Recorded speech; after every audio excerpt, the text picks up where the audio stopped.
Oke, assalamualaikum warahmatullahi wabarakatuh. Sekarang kita bahas cinta dari perspektifnya Leonardo da Vinci. Kutipannya kayak gini: jika hidupmu nggak ada unsur cintanya, maka sebenarnya kamu itu tidak sedang hidup. Fasilitas paling mewah yang ada diberikan oleh Tuhan kepada manusia itu cinta. Dan yang membahagiakan itu cinta, bukan materi.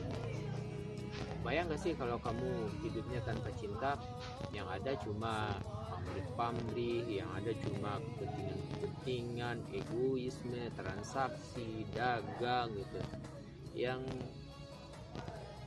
kalau kita runut ke bawah gitu, bukankah itu sumber konflik yang ada di atas bumi ini gitu? Bolehlah kasih contoh, entah itu di Palestina, entah itu di belahan bumi manapun, entah itu ceritanya Jerman dulu gitu. Yang ada kan egoisme, aku yang kuat, aku yang benar. Itu sumber konflik gitu, entah itu sekarang ladang minyak atau entah itu sekarang tambang nikel gitu, itu sumber konflik. Saya bukan menafikan materi itu tidak penting, cuma pendekatan untuk mendapatkan materi itu juga harus dengan cinta. Kalau tidak,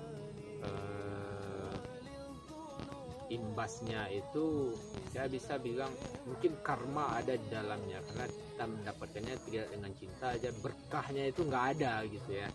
Ketika hidup nggak ada berkah, ya rasakanlah. Bagi orang yang udah merasakan, saya lihat memang ya nggak enak lah gitu, usah dibahas di sini. Terus menurut Leonardo lagi, semakin dalam rasa cinta akan semakin besar rasa sakitnya. Gak harus nunggu diputus ya. Karena gini loh gitu, kan cinta itu perjuangan, pengorbanan. Yang pertama kali dikorbankan itu ego gitu, keakuannya itu dikorbankan yang pertama kali gitu. Bukankah itu sakit? Awalnya kamu tuh mau ABC gitu, terus dengan orang yang kamu cintai berubah jadi DEF gitu. Perubahan kayak gitu itu bukankah itu suatu hal yang sakit gitu. Namun sakitnya cinta ini nikmat, katanya Leonardo. Jangan ngeres dulu ya, cuma ya nikmatnya berjuang gitu, meneteskan peluh atau merasakan sakit fisik gitu, karena dia tahu sedang berjuang demi cinta, dan itu nikmat bagi manusia gitu, siapapun menurut saya gitu. Maka cintailah.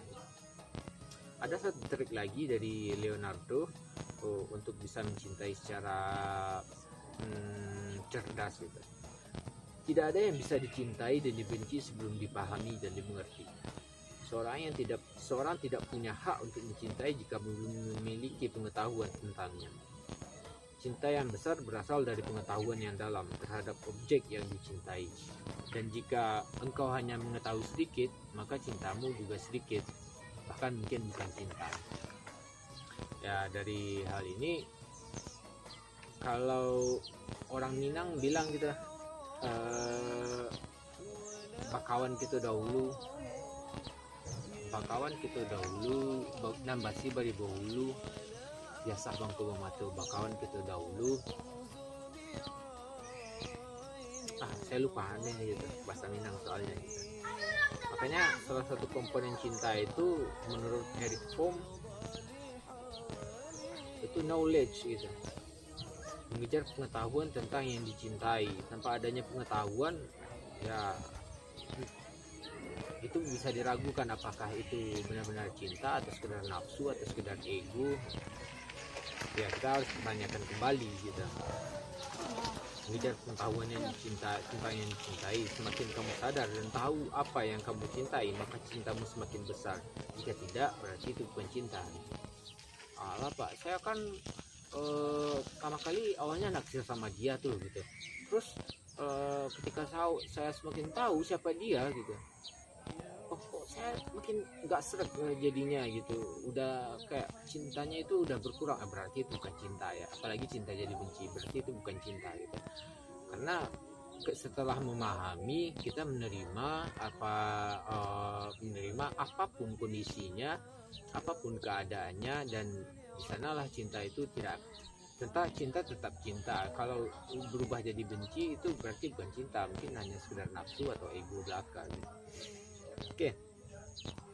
Jika itu memang jatuh cinta beneran, seperti apapun dirinya, kamu akan tetap cinta. Cuma cinta juga ada care and responsibility-nya juga ya.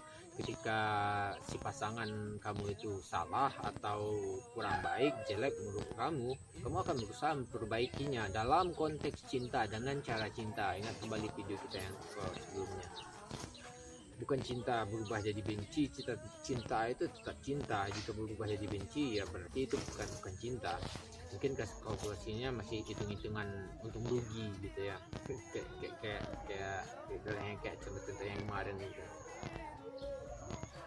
Kemudian menurut Leonardo, mereka yang jatuh cinta saja tanpa pengetahuan bagaikan pelaut yang masuk tanpa kompas ya. Maka kamu juga harus belajar cara mencintai yang baik, karena jika tidak tahu, cinta akan membawamu ke arah yang tidak jelas. Ya, itu menurut Leonardo. Mereka yang jatuh cinta tanpa pengetahuan bagaikan pelaut yang mengarungi lautan tanpa kompas gitu. Jadi hati-hati juga gitu, memilih untuk orang yang untuk dicintai gitu. Karena cinta buta itu akan membawa kamu ke arah yang gak jelas. Syukur-syukur arahnya itu ke arah yang baik. Tapi kalau ke arah yang tidak baik, terus kamu udah terlanjur cinta, mau gimana lagi kan? Ya tanggunglah risikonya kalau kayak gitu. Menurut saya kayak gitu. Makanya dalam beberapa kesempatan saya betul berhati-hati menjalin hubungan dengan orang lain, dengan orang itu ya. Kan karena katanya Robert Greene kayak gitu kan, orang yang tidak memiliki cinta itu adalah orang yang sial dan tidak bahagia, dan itu harus dihindari. Sama aja kayak kita menolong orang yang terjebak dalam sumur gitu. Jika kita berusaha menariknya ke atas, padahal sebenarnya mereka yang menarik kita ke bawah untuk jatuh bersama kesialan, ketiadaan cinta yang mereka miliki gitu. Jadi hindarilah orang-orang seperti itu. Dalam beberapa kasus saya memang memilih orang-orang tertentu, yang mana yang harus saya berikan cinta, mana yang harus seperti transaksi pamrih atau apa aja ya, baru segitu kapasitas saya. Oke, sekian teman-teman, mudah-mudahan video pendek ini bermanfaat. Fastabiqul khairat. Assalamualaikum warahmatullahi wabarakatuh.